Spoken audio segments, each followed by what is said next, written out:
آپ نے سن لی ہے، ہر سال کربلا سناتے ہیں. میرے عزیزو، اب کربلا صرف علماء سے نہیں، ہر گھر میں باپ سے بچہ خود سنے. ہر بچے کو، ہر جوان کو تاریخ یاد رکھنا بہت ضروری ہے. اور اگر اپنی تاریخ سے تم بے بہرا ہو تو دنیا دو پٹی پڑھائے گی، وہ صحیح سمجھنے لگ جاؤ کہ آج حالات یہی ہیں. تم خالی کورے کاغذ لے کر کے بیٹھے ہو، سوشل میڈیا میں کوئی آیا نئی بات بولا، کہا ہاں یہ تو بالکل نہیں لگ رہی ہے، نہیں کچھ نہیں، 1400 سال پرانی ہے. تم کورے تھے، تم نے پڑھائی کہاں تھا؟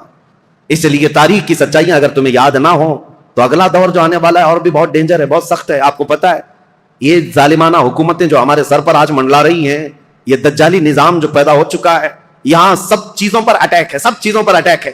آپ یہ مت سمجھنا کہ یہ صرف ہماری مسجدیں گرا رہے ہیں یا ہماری خانقاہوں کو پامال کر رہے ہیں، بلکہ ماسٹر پلاننگ کے ساتھ تمہاری نسلوں کی تباہی کا انتظام ہو چکا ہے.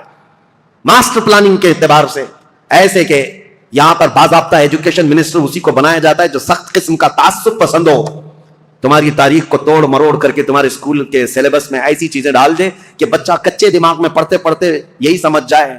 آج حالات ایسی ہیں، 10-20 سال پہلے جا کر کے آپ اسکول کے نصاب سلیبس کی کتابیں اٹھا کر کے پڑھیں، اس میں حضور صلی اللہ علیہ وسلم کے نام پر چیپٹر ہوا کرتا، صحابہ اکرام کے حضرت عمر فاروق کے نام پر چیپٹر ہوا کرتا تھا، کوئی نہ کوئی ٹیکسٹ بک میں آپ کو مل جائے گا. آج تو ہے ہی نہیں. تاریخ اسلام کی یہ سچائیاں، نہ اورنگزیب آئیں گے نہ شہاب الدین غوری آئیں گے، تاریخ کو مٹا کر کے پتہ نہیں کون کون سے پہاڑی چوہوں کو لا کر رکھا ہے، سب طرح سے بدل کر کے، اس طرح کہ تعصب کی اینک ایسی پہن رکھی ہے انہوں نے کہ تمہارے بچوں میں یہ زہر پھیلتا جائے اور بچے تمہاری تاریخ سے بے بہرا ہو جائیں. آج اے نوجوانوں، اگر دنیا تمہاری تاریخ مٹانے کی کوشش کر رہی ہے تو اس وقت تمہاری ذمہ داری ہے، تمہاری ذمہ داری ہے. میں رشیا کی ایک چھوٹی سی کنٹری جہاں قرآن پر پابندی لگا کر تقریباً 70 سال گزر چکے تھے، 60 یا 70 سال سوویت یونین کی لڑائیوں میں، اس سے پہلے جو وہاں کے حالات تھے، مارکسزم، لینن کا جو انقلاب آیا تھا، ریولوشن، کچھ ممالک ایسے سخت اسٹرگل کر چکے ہیں، مسلمانوں کی اذانیں بھی بنتی، قرآن پر پابندی ایسی لگی تھی. ایک ہمارے اس تاریخ کو بیان کرنے والے ایک عالم دین ہے، انہوں نے کہا کہ اس ملک میں جانا ہوا تھا، مسجد نام کی کوئی چیز ہی نہیں تھی. ایک جگہ گئے بازار میں تو لوگوں سے معلوم کیا کہ آج جمعہ ہے، کہیں نماز ہے، تو دکان میں بیٹھا ہوا آدمی ہاتھ پکڑ کر لے گیا، ایک دروازہ کھولا، اس دروازے کے اندر دروازہ، اس کے بعد جانے کے بعد ایک کمرہ ہے، وہاں پر کچھ لوگ نماز پڑھ رہے ہیں. کہا یہاں سخت پابندی ہے، کھلے عام نماز نہیں پڑھ سکتے.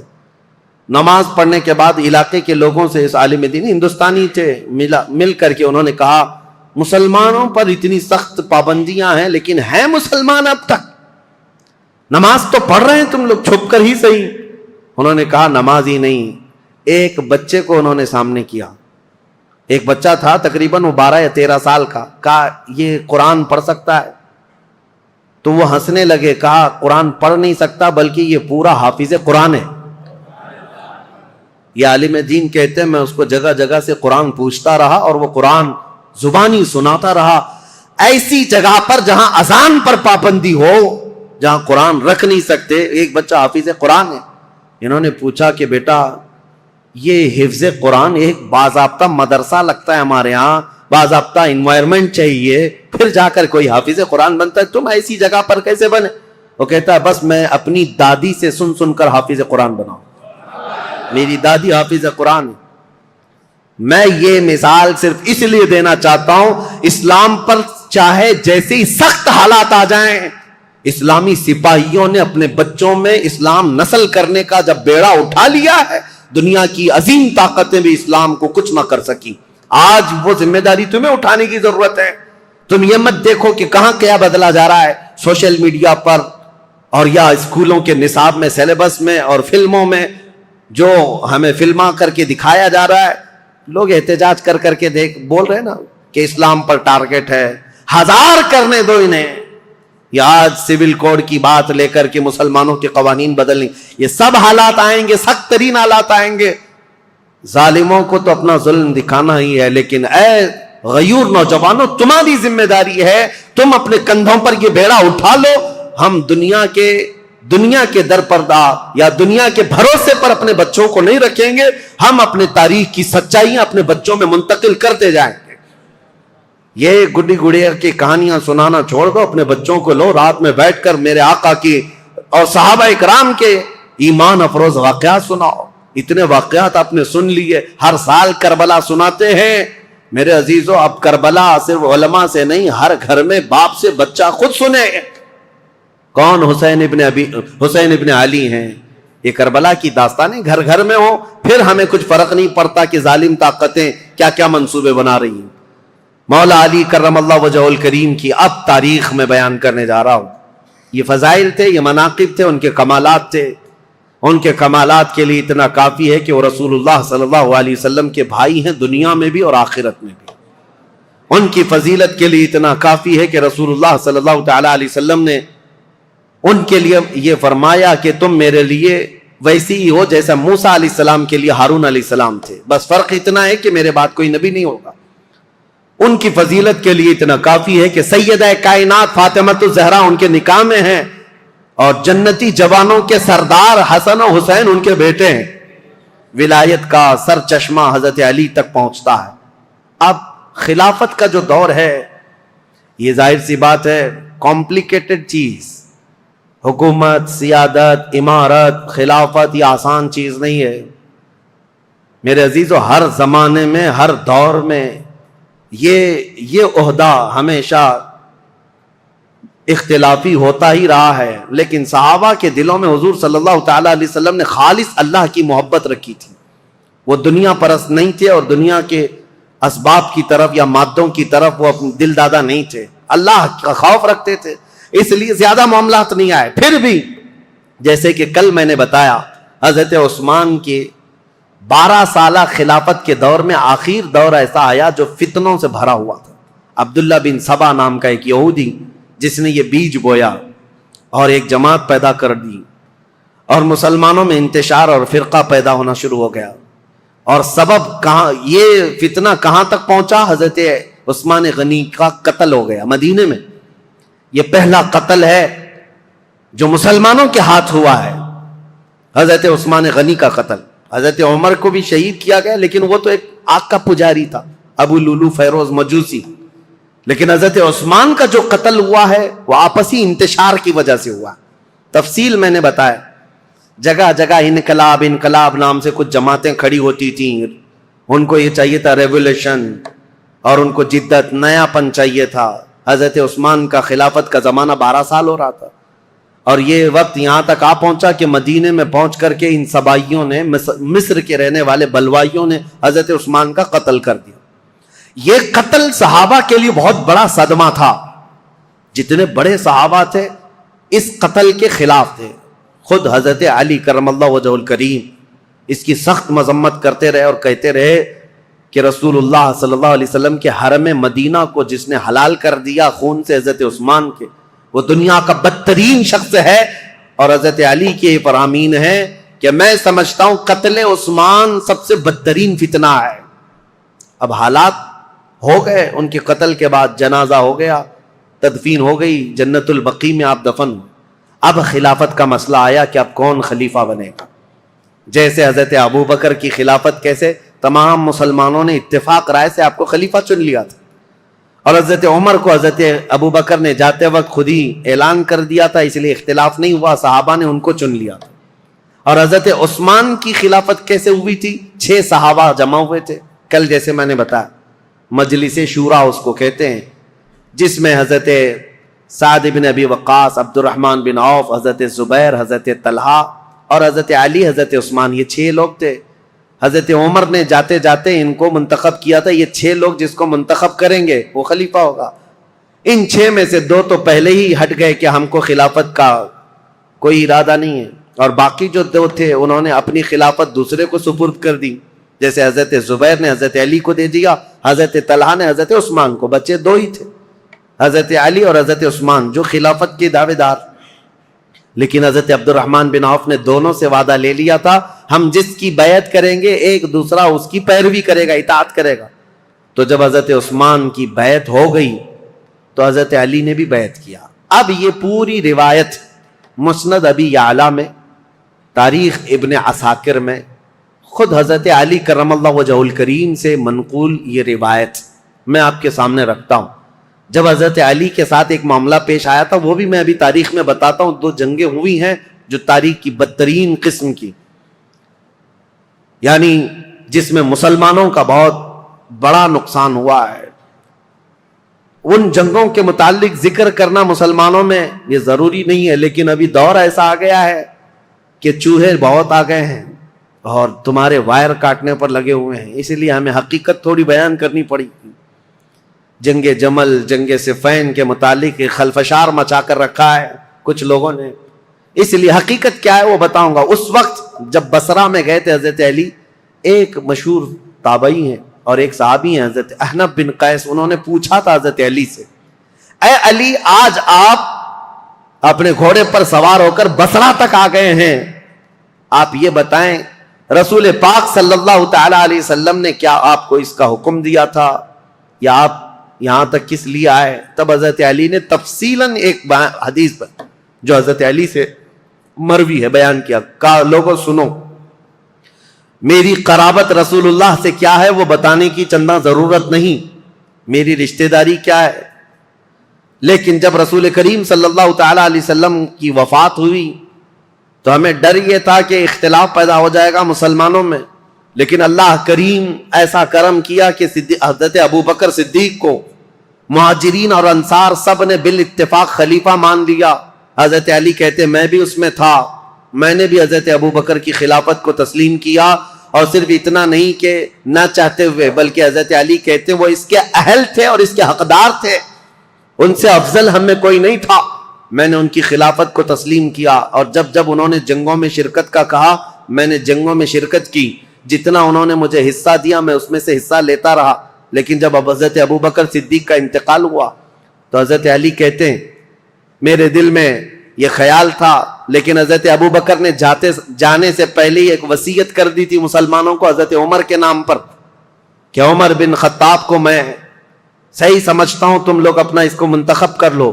تو حضرت علی کہتے ہیں حضرت ابو بکر کی ہم حد درجہ تعظیم کرتے تھے، اس لیے ان کے فرمان کے آگے کوئی جا نہیں سکتا تھا، حضرت عمر کو ہم نے خلیفہ بنایا۔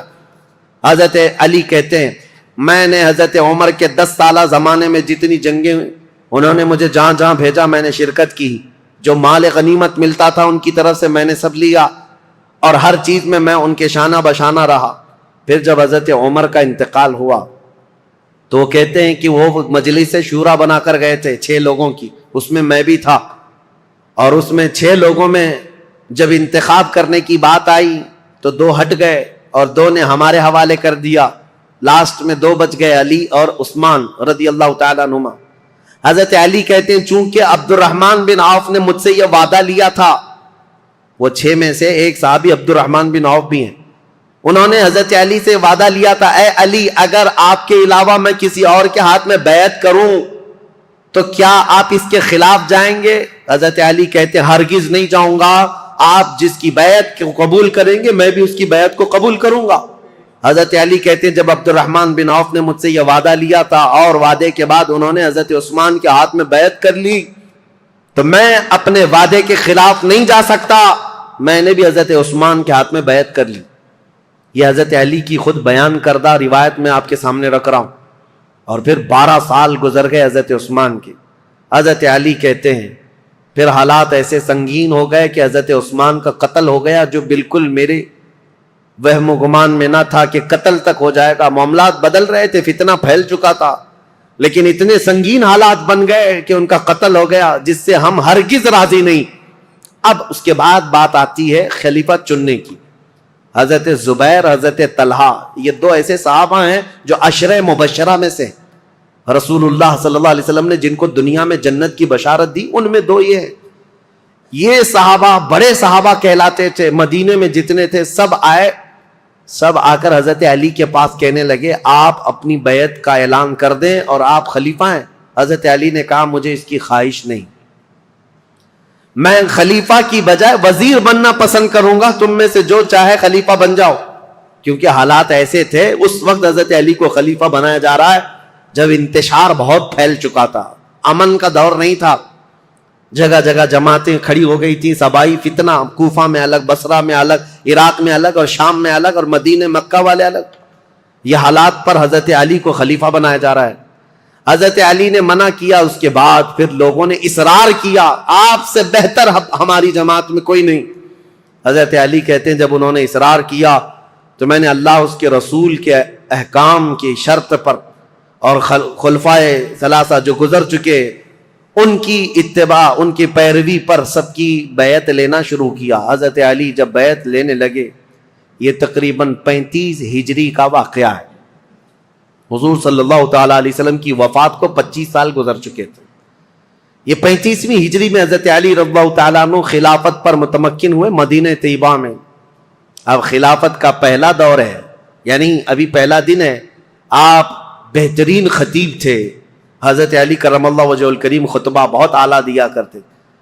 خطبے کے بعد آپ یہ جو فتنہ پھیلا تھا اس کو ٹھنڈا کرنے کے لیے کوششیں فرما رہے تھے.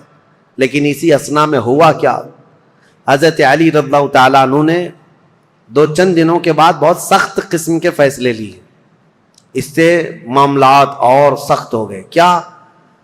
آپ نے ملک شام کے گورنر امیر معاویہ رضی اللہ تعالیٰ جو 22 سال سے گورنر تھے حضرت عمر کے زمانے سے، حضرت علی یہ کہتے تھے کہ اب ان کو گورنری سے میں معزول کرتا ہوں. حضرت امیر معاویہ کو اور مصر کے گورنر کو اور کئی جگہ کے گورنروں کو ایک ساتھ معزول کرنے کے لیٹر آپ نے جاری کر دی. جبکہ جو اکابر صحابہ تھے اس میں حضرت ابو موسیٰ اشعری، حضرت عمرو بن عاص، کئی صحابہ آ کر آپ کو مشورہ یہ دے رہے تھے کہ اس وقت یہ فیصلہ لینا اچھا نہیں، حالات بہت بگڑے ہوئے. حضرت عثمان کا قتل ہوا ہے، پہلے آپ اپنی بیعت سب سے لے لیجئے، اس کے بعد ان کے معزول کرنے کا حکم جاری کیجئے. حضرت علی نے حالات کی سنگینی کے اعتبار سے یہ خط جاری تو کر دیا، لیٹر بھیج دیا. پھر میں کہتا ہوں ادب کا دائرہ ساتھ رکھنا ہے سنیوں، تولنا نہیں صحابہ کو ادھر ادھر. حالات جو ہوئے جیسے ہوئے، لیکن وہ رسول اللہ کے صحابہ ہیں. ان کے اختلافات یا ان کے مشاجرات کو بیان کرنا ہی حرام ہے، لیکن یہاں تاریخی سچائیاں تمہارے ذہنوں میں رہیں، اس لیے میں یہ عرض کر رہا ہوں تاکہ کوئی دوسرا چوہا آ کر کے تمہیں کبھی اس کے بارے میں کبھی اس کے بارے میں نہ بیان کرتے. جیسے حضرت امیر معاویہ کو ٹرول کرتے کرتے آج اتنی گندی باتیں کہنے لگ گئے لوگ جو حقیقت میں ہے نہیں. ہاں کچھ معاملات تو ہوئے ہیں لیکن ایسے نہیں ہیں. حضرت علی نے ان کی معزولی کا لیٹر جاری کیا، حالات سنگین ہو گئے. ظاہر سی بات ہے 22 سال سے وہ گورنر تھے. اب یہاں حالات یہ ہو گئے کہ حضرت امیر معاویہ نے سب سے پہلے یہ اعلان کیا کہ حضرت علی اب خلیفہ اگر ہو گئے ہیں تو ان کی خلافت کا پہلا کام یہ ہونا چاہیے جنہوں نے حضرت عثمان ابن عفان کو قتل کیا، پہلے ان قاتلوں کو پکڑ کر قصاص لینا چاہیے. خلیفہ اسلام کا قتل ہوا ہے، عام آدمی کا قتل نہیں ہوا ہے. خلیفہ اسلام کو قتل کرنے کا مطلب اسلام کے پلر کو ہلا دینا.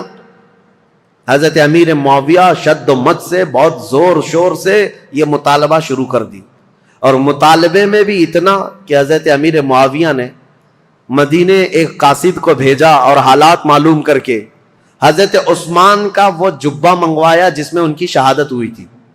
وہ خون سے تر بتر تھا. حضرت عثمان جس میں شہید ہوئے تھے وہ جبہ موجود تھا، اور ان کی بیوی حضرت نائلہ اس وقت موجود تھی جو حضرت عثمان کے گھر میں ان کی انگلیاں کٹ گئی تھی، بیچ بچاؤ میں یا زخمی ہو گئی تھی. ان کی کٹی ہوئی انگلیاں اور حضرت عثمان کا جبہ حضرت امیر معاویہ نے دمشق ملک شام منگوایا.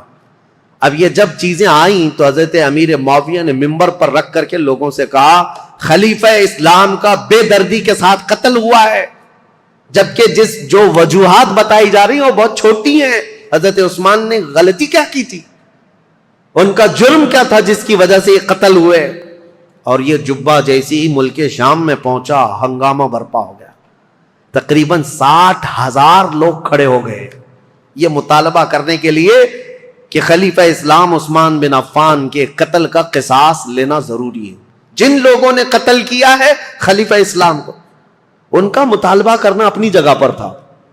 ظاہر سی بات ہے آج کے دور میں آپ کو بتاؤں، ملک کے پریزیڈنٹ پر کوئی حملہ کر دے یا ملک کے پی ایم پر کوئی حملہ کر دے تو پورے ملک کی عزت کا مسئلہ ہو جاتا ہے. عام چیز نہیں ہے، اس کے لیے سیکورٹی بھی بہت رکھی جاتی ہے. اور اگر ہو گیا تو اس کے بعد حالات کیا ہوتے ہیں، جو نیا بیٹھے گا اس کے لیے سب سے پہلا مطالبہ یہی کیا جائے گا جن لوگوں نے ان کا قتل کیا پہلے ان کو پکڑو. یہ مطالبہ ہوتا ہے. ارے میاں پی ایم اور پریزیڈنٹ تو بہت دور کی بات ہے, ہمارے ہاں کوئی عام آدمی بھی مر جائے تو لوگ مطالبہ کرتے ہیں کہ قاتل کو پکڑو, کلر کون ہے اس کو سزا دو. یہ تو مطالبہ ہوتا ہی ہے, پروٹیسٹ ہوتے ہیں. تو حضرت امیر معاویہ کا مطالبہ بہت تیزی سے بڑھتا چلا گیا. اب دیکھیں میں حالات آپ کو سمجھا رہا ہوں. حضرت علی کے ساتھ کیا معاملات تھے. جیسے ہی مدینے میں آپ نے باغ ڈور سنبھالی, آپ کے لیے حالات یہ تھے کہ صحیح طریقے سے قاتل کون ہے یہ کسی کو معلوم ہی نہیں تھا, آج تک نہیں معلوم. تو کیونکہ اس گھر میں حضرت عثمان ابن عفان کی بیوی حضرت نائلہ اکیلی تھیں, وہ بہت پردہ دار عورت تھیں. انہوں نے بیان کیا حضرت علی کے سامنے کہ محمد بن ابو بکر چھت سے داخل ہوئے تھے, یہ تو میں نے دیکھا ہے. اور انہوں نے حضرت عثمان کی داڑھی بھی پکڑی تھی, لیکن حضرت عثمان نے ایک جملہ کہا تھا کہ تیرے باپ ابو بکر ہوتے تو یہاں تک تیری حرکت نہ ہو سکتی. یہ سن کر محمد بن ابو بکر چلے گئے اور دروازے پر کھڑے ہو کر وہ رو کر توبہ کرنے لگے. لیکن ان کے ساتھ انجان 2 آدمی بھی آئے تھے, میں انہیں نہیں جانتی ہوں نہ پہچانتی ہوں کون لوگ ہیں. اور اس کے بعد حضرت نائلہ جو حضرت عثمان کی بیوی اس وقت جو موجود تھی وہ کہتی ہیں قتل ہونے کے وقت میں وہاں موجود نہیں تھی, قتل ہو گیا. حضرت علی کے سامنے یہ مقدمہ ہے, بڑا سخت ہے, کسی انجان کو قتل تو نہیں کر سکتے پکڑ کر کے پوری جماعت کو. ظاہر سی بات ہے آپ موب لنچنگ بھی ہو جاتی ہے تو اس پورے موب کو جو ہے نا سزا نہیں دیتے حکومت. پرٹیکولر ایک آدمی کون ہے جو مرڈر کیا ہے اس کو پکڑنا ضروری ہوتا ہے. موب کا جو حملہ ہوتا ہے یہ سب لوگ اس میں شریک ہوتے ہیں. سزائیں چھوٹی چھوٹی ہو سکتی ہیں لیکن مرڈر کا جو جرم ہے وہ سب پر نہیں آتا. اس وقت حضرت علی کے ساتھ یہ معاملہ تھا کہ حقیقت میں قاتل کون ہے یہ نہیں معلوم. تو سیدنا علی بن ابی طالب مدینے کے سارے صحابہ سے کہہ رہے تھے کہ میں بھی حضرت عثمان کے قتل کا قصاص لینا چاہتا ہوں, لیکن قاتل پکڑ کر کے تو لائیں. لوگوں نے کہا یہ مصر کے لوگ تھے, بلوائی تھے, ان سب کو پکڑ کے سزا دیجیے. حضرت علی کہتے ہیں وہ ایسی جماعت سے جن پر میرا قابو نہیں ہے, ابھی ابھی خلیفہ بنے ہیں اور مصر میں نیا اسلام ہے. یہ بلوائی یہ جتنے ہیں وہاں پر ایک فتنہ بھی پیدا ہو چکا تھا, تو وہ جدت پسند لوگ تھے, نئے نئے قسم کے اسلام میں آئے ہوئے تھے. حضرت علی ان مصلحتوں کو دیکھ کر خون عثمان کا بدلہ لینے میں آپ نے فرمایا کہ اس کو بعد میں حالات کے ٹھنڈے ہو جانے کے بعد لیا جائے گا, بس بات اتنی تھی. لیکن غلط فہمی بڑھتی گئی, اور یہ غلط فہمی کو ڈالنے والا کون تھا؟ اسی لیے میں نے کل آپ کے سامنے ایک نام بتایا تھا, عبداللہ بن سبا, ایران کا رہنے والا ایک یہودی جو اسلام میں آیا تھا. اس نے اپنا کام شروع کر دیا, مدینے میں جا کر اور دیگر جگہ پر ملک شام میں لوگوں کو بھڑکانا شروع کیا. پہلے تو حضرت علی کی حمایت میں بولتا تھا, اب حضرت علی خلافت پہ آئے تو حضرت عثمان کے قتل کا بدلہ لینے کے لیے ابھارنے لگ گیا.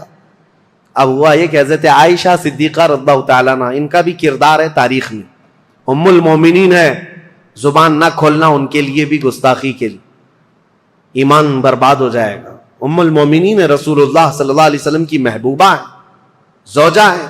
یہ حج پر گئی ہوئی تھیں اور حج سے واپس آنے کے وقت حضرت عثمان کا قتل ہو گیا تھا, اور یہ خبر حضرت عائشہ کو پہنچ گئی.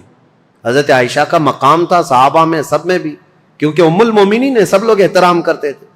حضرت عائشہ کے پاس جب یہ خبر پہنچی تو حضرت زبیر اور حضرت طلحہ یہ دونوں حضرت علی کے ہاتھ پر بیعت کر چکے تھے مدینے میں, لیکن حالات جب سنگین ہونے لگے تو یہ مدینہ چھوڑ کر مکہ چلے گئے. کون؟ یہ بڑے 2 صحابہ عشرہ مبشرہ میں. حضرت زبیر حضور صلی اللہ تعالیٰ علیہ وسلم کے یہ بھی بھائی لگتے ہیں, پھوپھی کے بیٹے ہیں, سگی پھوپھی کے بیٹے ہیں حضرت زبیر, جیسے حضرت علی چاچا کے بیٹے ہیں, حضرت زبیر پھوپھی کے بیٹے ہیں. تو حضرت زبیر اور حضرت طلحہ دونوں مکہ چلے گئے, اور یہ دونوں جا کر حضرت عائشہ سے ملاقات کیا پردے میں, اور ان کو حالات بتائے مدینے میں کیا کیا ہوا, حضرت عثمان کا قتل کیسے ہوا. حضرت عائشہ بہت جلال میں آئی, کہا ہم جانتے ہیں عثمان بن عفان کے اخلاق اور ان کی کردار کو, سارے صحابہ ان کی پاکیزگی کی گواہی دیتے تھے. حضرت عائشہ کہتی ہیں میں وہ دن بھی جانتی ہوں جب رسول اللہ صلی اللہ تعالیٰ علیہ وسلم حجرے میں بیٹھے ہوتے کئی لوگ آتے حضور اسی طرح لیٹے رہتے، جب عثمان آتے تو حضور اپنی تہبند سے ہی کر لیتے تھے۔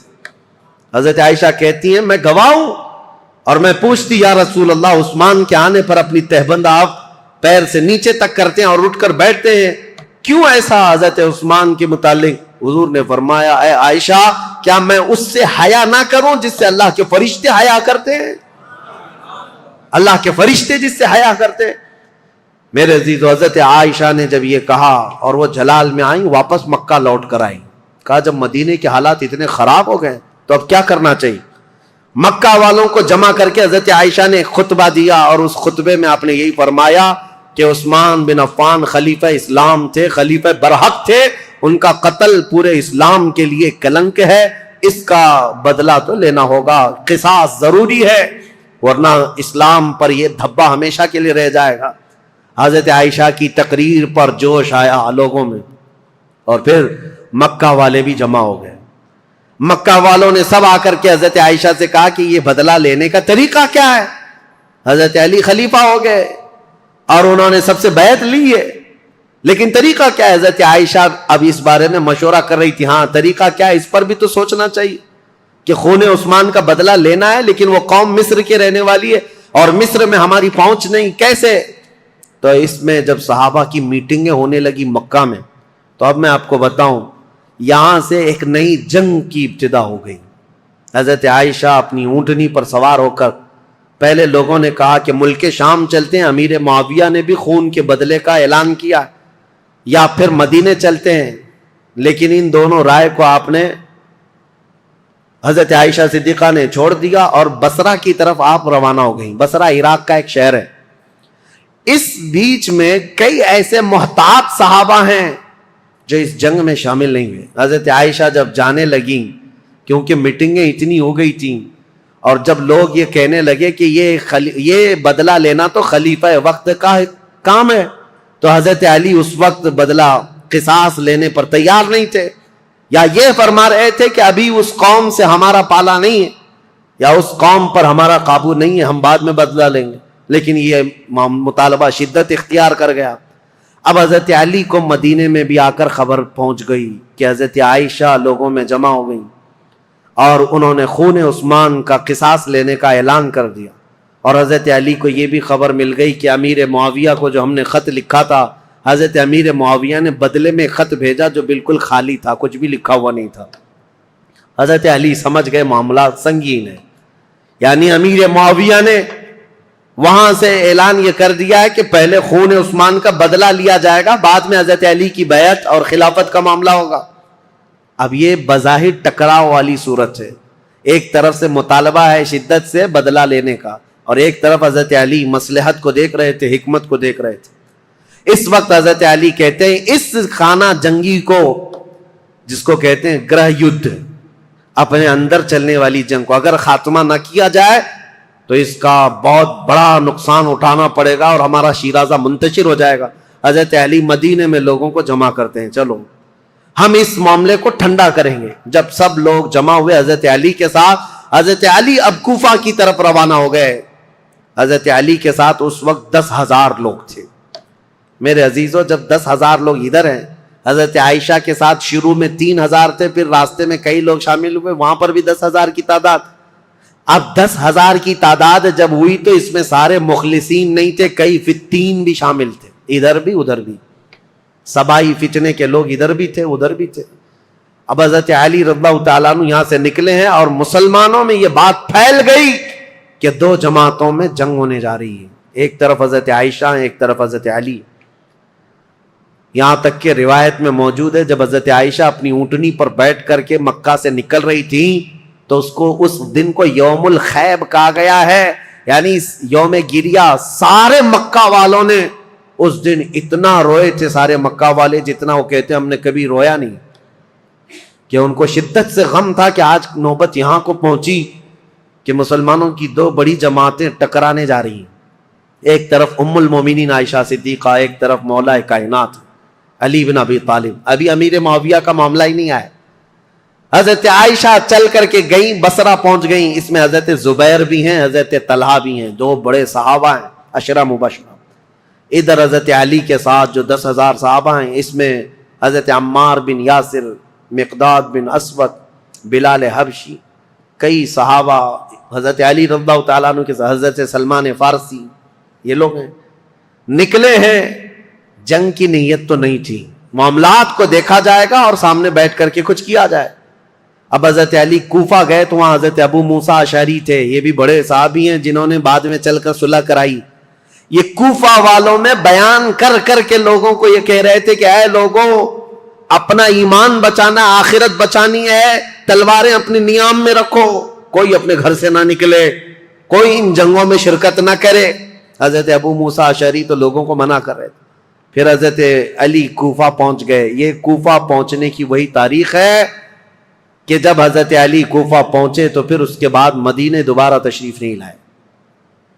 یہاں سے حضرت علی کی خلافت کا باضابطہ جو دور، کوفہ جو دارالعاصمہ، دارالخلافہ بنا اسلام کا، حضرت علی جب وہاں آئے تو لوگوں کو آپ کی فوج میں شامل کیا گیا۔ حالات سنگین ہو رہے ہیں، طاقت کے بل بوتے، طاقت کے زور، اس کو ٹھنڈا کرنا چاہیے۔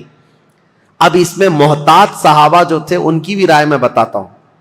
حضرت عبداللہ بن عمر ہیں، حضرت عمر بن عاص ہیں، یہ لوگ شریک نہیں ہوئے۔ محمد بن مسلمہ ہیں، یہ لوگ شریک نہیں ہیں۔ احنف بن قیس، یہ بعد میں۔ ان لوگوں سے حضرت علی نے بلا کر کے کہا بھی تھا کہ تمہاری رائے کیا ہے؟ حضرت عمر بن عاص نے کہا کہ میں چل تو پڑوں گا آپ کے ساتھ، لیکن بس اتنی شرط ہے، آپ مجھے وہ تلوار دیں جو تلوار یہ پہچانتی ہو کون سی گردن مسلمان کی کون سی کافر کی، مجھے وہ تلوار دیجیے، کیونکہ جنگ ہو رہی ہے، دو جماعتیں جو دونوں طرف مسلمان ہیں، صحابہ ادھر بھی ہیں، صحابہ ادھر بھی ہیں۔ عمر بن عاص نے کہا میرے پاس ایسی تلوار نہیں جو پہچانتی ہو گردن کس کی ہے، اگر یہ مل گئی تو پھر شریک ہو جاؤں۔ اس کے بعد حضرت محمد بن مسلمہ کو بلا کر پوچھا کہ آپ کیوں نہیں؟ کہا میں نے رسول اللہ صلی اللہ تعالیٰ علیہ وسلم سے سنا تھا، میرے آقا نے فرمایا تھا محمد بن مسلمہ اس تلوار کو کبھی نیچے ہونے نہیں دینا، اعلاء کلمت الحق کے لیے استعمال کرنا، اور جس دن یہ نوبت آ جائے کہ یہ تلوار تجھے کسی مسلمان پر اٹھانی پڑے تو احد پہاڑ کے پاس جا کر کسی پتھر پر تیری تلوار توڑ دینا۔ محمد بن مسلمہ کہتے ہیں کل رات جا کر میں نے اپنی تلوار توڑ دی، آج نوبت یہاں پہنچ گئی ہے کہ ہمیں تلوار اٹھانی پڑ رہی ہے، میں تو تلوار توڑ چکا ہوں۔ حضرت عبداللہ بن عمر، انہوں نے بھی یہی کہا کہ میں فرق نہیں کر پاؤں گا کہ کون حق پر ہے کون کس پر ہے، اسی لیے میں اس میں شریک نہیں ہوں۔ کچھ محتاط صحابہ ان میں نہیں آئے، لیکن حضرت علی جب سفر پر روانہ ہو، یاد رکھو مسلمانوں، ایمان کی حفاظت اسی میں ہے، دونوں جگہ کا بیلنس برقرار رکھو، ام المومنین کا بھی، مولا کائنات کا بھی، دونوں رسول اللہ کی قرابت دار ہیں، رشتہ دار ہیں۔ حضرت عائشہ صدیقہ جب آئیں تو اب مشورے ہو رہے تھے، میٹنگیں ہو رہی تھی، ان کے خطبے اتنے پر اثر تھے کہ لوگ جمع ہوئے۔ جب وہ بصرہ میں گئی تو 12,000 لوگ جمع ہوئے، کہا کہ نہیں حق پر ہیں، خون عثمان کا بدلہ لینا چاہیے۔ یہ حالات دیکھ کر کے ایک صحابی ایسے ہیں جن کا بہت بڑا رول ہے، حضرت قعقاع، یہ آئے، حضرت زبیر، حضرت طلحہ، حضرت عائشہ ان کے پاس آئے، کہا اچھا یہ میٹنگ بعد میں ہوئی، اس سے پہلے ایک حادثہ ہو گیا تھا، کیا ہے؟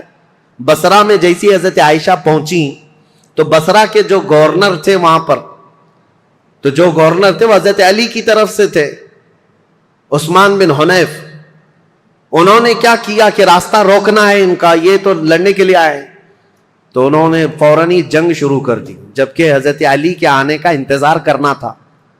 تو عثمان بن حنیف نے لوگوں کو اتار دیا، اور جنگ جیسی خالی راستہ روکنے کے لیے شروع ہوئی تھی، اس میں 700 لوگ مارے گئے بصرہ کے۔ اب ظاہر سی بات ہے جب بصرہ میں اتنا بڑا قتل ہو گیا تو جو 12,000 لوگ تھے ان میں سے 6,000 لوگ پھر گئے، کہا یہ تو اپنے ہی لوگوں کا قتل ہو رہا ہے، یہاں اپنے ہی لوگ مر رہے ہیں۔ تو 6,000 لوگ جب چھوڑ دیے تو حضرت عائشہ کے پاس رات میں حضرت قعقاع آئے، حضرت عائشہ تھی، حضرت زبیر، حضرت طلحہ، یہ تینوں بڑے لوگ بیٹھے تھے۔ حضرت قعقاع آئے اور کہا دیکھیں کیا حالات بدلتے ہوئے یہاں تک نہیں پہنچے، آپ لوگ تو نکلے تھے عثمان بن عفان کے قتل کا بدلہ لینے کے لیے، لیکن مسئلہ یہاں تک پہنچ گیا کہ جو بصرہ کے ہیں، انہوں نے راستہ روکا، اور ان کے راستہ روکنے کی وجہ سے جو جنگ ہوئی اس میں 700 لوگ مارے گئے. اب ان 700 لوگوں کے مارے جانے کا بدلہ اب کس سے لیا جائے گا؟ ان کا قصاص کس سے لیا جائے گا؟ اب آپ کے ایک ایک فوجی سے وہ قصاص لینا پڑے گا، اتنے مر گئے. تو ڈائیورٹ ہو جائے گا مسئلہ، کہاں آپ کس کام کے لیے نکلے تھے اور کس کام میں آ گئے. کل کو اگر گورنر بصرہ کے عثمان بن حنیف کا قتل ہوتا ہے تو پھر یہ مطالبہ بدل جائے گا. اب آپ کے بارے میں بھی لوگ یہ کہیں گے تم تو نکلے تھے عثمان بن عفان کے قتل کا بدلہ لینے کے لیے، لیکن تم نے اپنے ہاتھوں سے بصرہ کے گورنر کا قتل کیا، اب ان کا قصاص ہم آپ سے لیں گے. بات تو برابر ہو جائے گی. حضرت قعقاع کی یہ باتیں اتنی اثر کر گئیں، حضرت عائشہ نے کہا قعقاع جو کہتے ہیں بالکل سچ ہے، ہمیں جنگ نہیں کرنی چاہیے، ہمیں جنگ نہیں کرنی چاہیے. حضرت زبیر، حضرت طلحہ کے پاس بھی وہ آئے، اسی طرح کی تقریر کی. تینوں نے کہا حضرت علی سے ہماری ذاتی کوئی دشمنی نہیں، صرف اسلام کے اس پلر کو کوئی ہلا نہ پائے اس لیے ہمارا یہ مطالبہ تھا. لیکن آپ کی بات صحیح ہے کہ اب یہ جنگ چھڑ جائے تو اپنوں کا قتل بہت زیادہ ہوگا. تو حضرت قعقاع سے ان تینوں نے کہا جو باتیں آپ نے ہم سے کی ہیں یہی باتیں علی بن ابی طالب سے بھی کرو، اگر وہ بھی راضی ہیں یہ مصالحت کے لیے تو جنگ کی ضرورت ہی نہیں. تو حضرت قعقاع سیدھے کوفہ گئے حضرت علی کے پاس. یہی ساری باتیں حضرت علی کے پاس انہوں نے رکھا، کہا ایسے حالات ہیں. حضرت علی نے گرین سگنل دے دیا اور کہا ہم بھی جنگ کے لیے نہیں آئے قعقاع، جو تم باتیں کر رہے ہو ہم بیٹھیں گے، زبیر اور طلحہ میرے بھائی ہیں، ہم مصالحت کے لیے جائیں گے. حضرت علی جب آئے بصرہ تو یہ دونوں جماعتیں، حضرت عائشہ کی جماعت ہے، حضرت علی بن ابی طالب کی. سنو توجہ سے، اب اصل مسئلہ شروع ہوتا ہے. رات کو میٹنگیں ہوئی مصالحت کے لیے، حضرت قعقاع کبھی ادھر گئے کبھی ادھر گئے، دونوں نے رات میں ایگریمنٹ بھی لکھ لیا. حضرت زبیر خود چل کر کے حضرت علی کے پاس آئے. حضرت علی سے گفتگو کرنے سے پہلے ہی حضرت علی نے ان سے پوچھا اے زبیر تمہیں یاد ہے رسول اللہ صلی اللہ علیہ وسلم نے ایک مرتبہ میں بھی تھا اور تم بھی تھے. سنو حضرت علی حدیث سنا رہے، حضرت زبیر کو یاد دلا رہے، کہا میں بھی تھا تم بھی تھے، رسول اللہ نے تم سے یہ نہیں کہا تھا اے زبیر ایک دن تم علی سے لڑو گے اور علی حق پر ہوں گے، ایک دن تم علی سے لڑو گے اور علی حق پر ہوں گے. تو حضرت زبیر نے کہا سچ کہا علی تو نے، میں نے رسول اللہ سے سنا تھا. کہا حضرت زبیر اسی دن وہاں سے کہتے میں لڑنا نہیں چاہتا تم سے، نکل گئے. جیسے ہی حضرت زبیر گئے حضرت طلحہ نے پوچھا ان سے کیا بات ہے. حضرت زبیر نے کہا علی نے مجھے وہ حدیث یاد دلائی جو رسول اللہ نے میری زندگی میں کہا تھا، علی حق پر ہے، علی حق پر ہے. حضرت زبیر چل پڑے تو حضرت طلحہ نے کہا اے زبیر میں بھی اس فعل پر اس کام پر نادم ہوں، شرمندہ ہوں، میں بھی نکل چلتا ہوں. یہ رات کی خبر جو ہو رہی تھی حضرت عائشہ رضی اللہ تعالیٰ عنہ کے پاس پہنچی تھی. حضرت عائشہ کے ساتھ ایک معاملہ ہوا تھا راستے میں، وہ بھی میں تاریخ میں ہے میں آپ کو بتاتا ہوں. جب حضرت عائشہ کی یہ فوج چل رہی تھی مقام حواب ایک جگہ آئی جہاں کتے بھونکنے لگے. حضرت عائشہ نے فوراً اونٹنی کو کھڑا کر دیا اور پوچھا یہ اس جگہ کا نام کیا ہے. لوگوں نے کہا مقام حواب. تو ڈر گئی، کپ کپی آ گئی جسم میں. کہا ماں عائشہ صدیقہ کیا ہوا کیا؟ کہا میں نے رسول اللہ سے ایک حدیث سنی تھی، میرے آقا نے فرمایا اے عائشہ ایک بار تم مسلمانوں کے ساتھ سفر پر ہوگی تو اللہ کی قسم دیتا ہوں اس جماعت میں تم مت جانا جس میں حواب کے کتے بھونکیں گے. حضور سے میں نے یہ سنا تھا حواب کے کتے بھونکیں گے جس جماعت میں، اس جماعت میں جانا مت. حضرت عائشہ نے کہا کہ اگر یہاں حواب کا مقام ہے تو کتے بھونک رہے ہیں اور میں نہیں چاہتی کہ اس جماعت میں ہوں. یہ بصرہ آنے سے پہلے کی بات ہے. لیکن کیا بتائیں جماعت میں فتنہ انگیزی کرنے والے جو سبائی لوگ تھے ان میں 40 لوگ ایسے آئے جنہوں نے اللہ رسول کی قسم اٹھائی، قرآن کی قسم اٹھا کر کہا یہ حواب کا مقام ہے ہی نہیں، حواب ہے نہیں، یہ دوسری جگہ ہے، یہاں کے کتے روز بھونکتے رہتے. حضرت عائشہ کو حلف لے کر کے انہوں نے کہا یہ حواب کا مقام نہیں ہے. تب حضرت عائشہ پھر چل پڑی جبکہ وہ مقام حواب ہی تھا. حضرت عائشہ جب بصرہ پہنچی تو اب حالات جو مصالحت کے ہو رہے تھے، رات کو ایگریمنٹ لکھ دیا گیا لیکن جیسے ہی یہ سبائی فتین لوگوں کو پتا چلا دونوں جماعتوں میں صلح ہو رہی ہے، تو دونوں جماعتوں میں صلح کی بات سن کر یہ سبائی لوگ جتنے جنگ میں شریک تھے سب کے سب بھڑک اٹھے اور کہا ہم یہاں تک صلح کرنے آئے ہیں، ہم تو ایک دوسرے کی گردن مارنے آئے ہیں، اگر یہ بڑے لوگ صلح کر رہے ہیں تو ہم تو نہیں صلح کریں گے۔ یہ فتنہ اٹھایا گیا اور صبح ہوتے ہی حضرت زبیر جا رہے تھے، اپنا سامان لے کر اس میدان سے نکل رہے تھے، ایک سبائی شخص آیا اور حضرت زبیر کو پیچھے سے نیزہ مار کر شہید کر دیا۔ رسول اللہ صلی اللہ علیہ وسلم کے بھائی، پھپھیرے بھائی، عشرہ مبشرہ میں سے حضرت زبیر جیسے ہی شہید ہوئے، حضرت طلحہ دوڑتے ہوئے آئے کہ ظالم جماعت نے حضرت زبیر کو مار دیا ہے، رسول اللہ کے اس صحابی کا قتل ہوا، یہ پہلا قتل ہوا ہے۔ جیسی حضرت طلحہ ان کی لاش کے پاس دوڑتے ہوئے آئے، ان سبائیوں نے حضرت طلحہ کی بھی گردن مار دی۔ 2 عشرہ مبشرہ میں سے صحابہ تھے، قتل ہو گئے۔ اب ہوا یہ کہ جیسے ہی حضرت زبیر اور حضرت طلحہ شہید ہوئے تو یہ جو جماعت آئی تھی ان سب میں یہ اعلان ہوا کہ حضرت علی کے ساتھ جو جماعت آئی ہے انہوں نے وعدہ خلافی کی ہے، رات کو صلح کیا اور صبح قتل کیا ہے، اس اعتبار سے جنگ شروع ہو گئی۔ ادھر سے جو حضرت عائشہ کے ساتھ لوگ آئے تھے وہ جنگ میں کود پڑے اور ادھر سے جو تھے وہ بھی جنگ میں کود پڑے۔ یہ گھمسان کی جنگ چلتی رہی، اتنی سخت جنگ تھی، اتنی سخت جنگ تھی کہ ایک دن کے اندر 12,000 مسلمان قتل ہوئے۔ بہت سخت قسم کی یہ تاریخ ہے۔ یہ مجھے بتانا اس لیے بھی ضروری ہے کہ کوئی اٹھ پٹانگ تمہارے دلوں میں نہ ڈال دے۔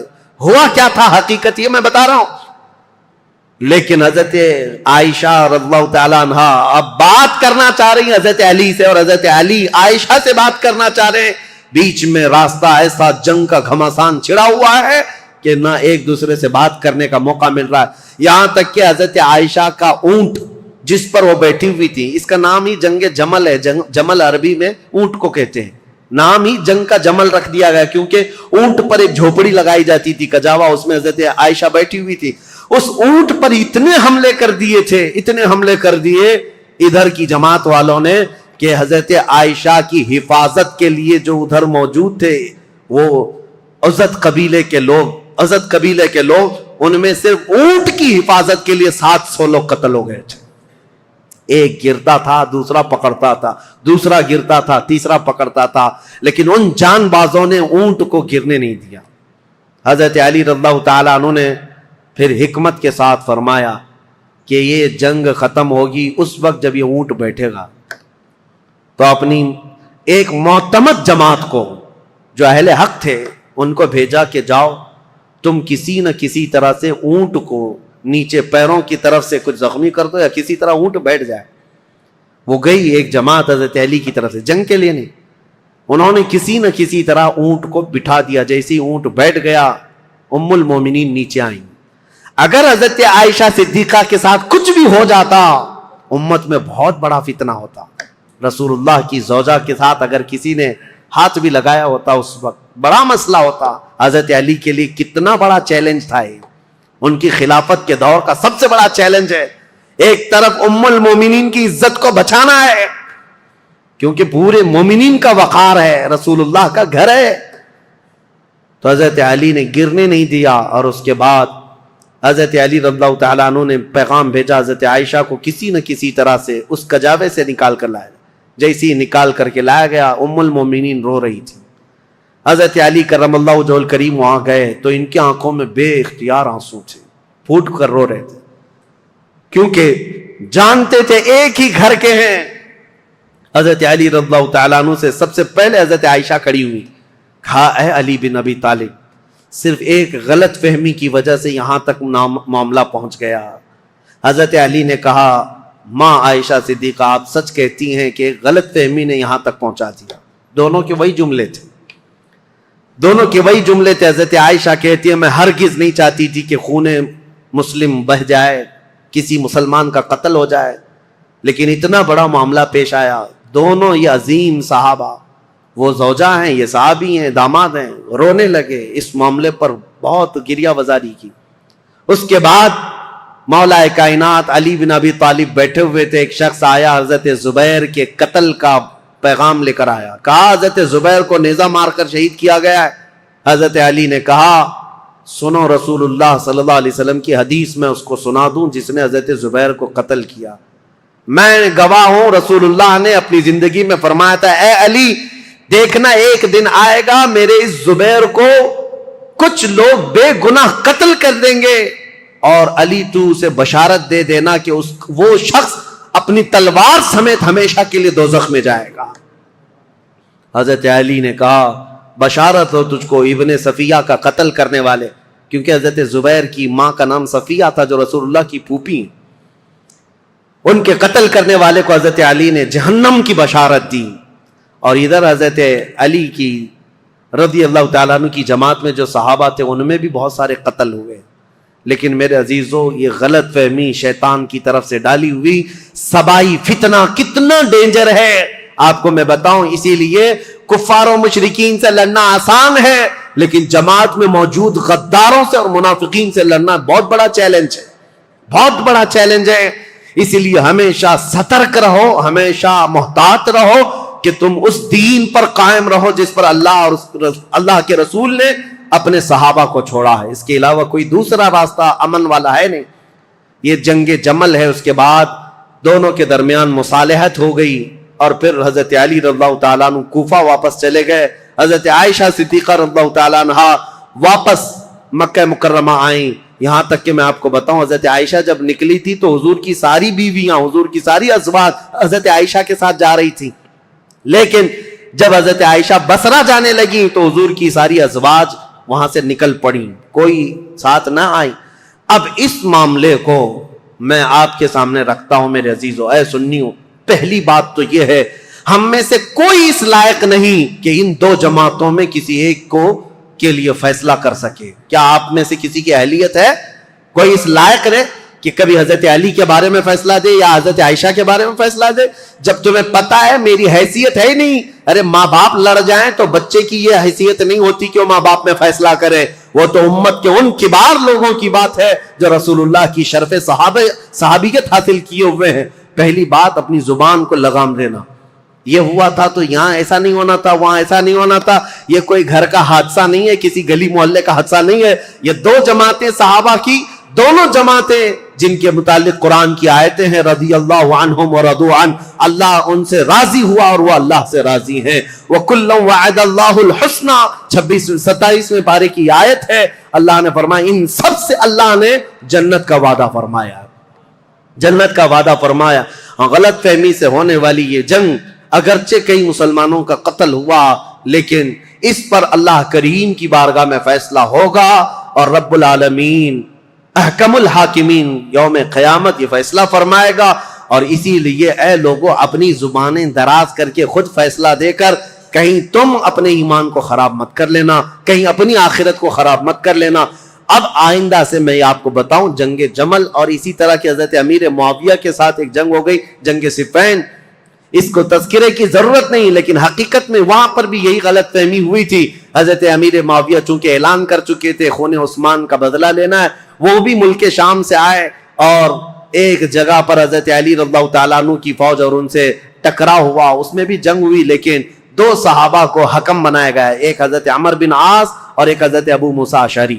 حضرت ابو موسیٰ اشعری حضرت علی کی طرف سے تھے, حضرت عمر بن عاص امیر معاویہ کی طرف سے تھے. سارے دونوں جماعتوں نے ان دونوں کو حکم بنایا اور کہا یہ جو فیصلہ کریں گے اس پر دونوں جماعتیں راضی ہوں گی. حضرت عمر بن عاص اور حضرت ابو موسیٰ اشعری نے دونوں نے آپس میں بات چیت کر کے ایک صلح نامہ بنایا, ایگریمنٹ بنایا, کیا کیا ہوگا آگے, کس کس طرح سے معاملات طے کیے جائیں گے. اس پر دونوں جانبین کی دستخط ہوئی. حضرت امیر معاویہ بھی ملک شام چلے گئے, حضرت علی بھی کوفہ آ گئے. جنگ نہیں ہوئی, یہ جنگ صفین, اس میں صلح ہوئی ہے لیکن سبائی فتنہ یہاں پر بھی کام کر گیا. انہوں نے ایک نئی جماعت کھڑی کر دی, خارجیوں کی جماعت. انہوں نے یہ کہا علی نے بھی کفر کیا ہے, امیر معاویہ نے بھی کفر کیا ہے.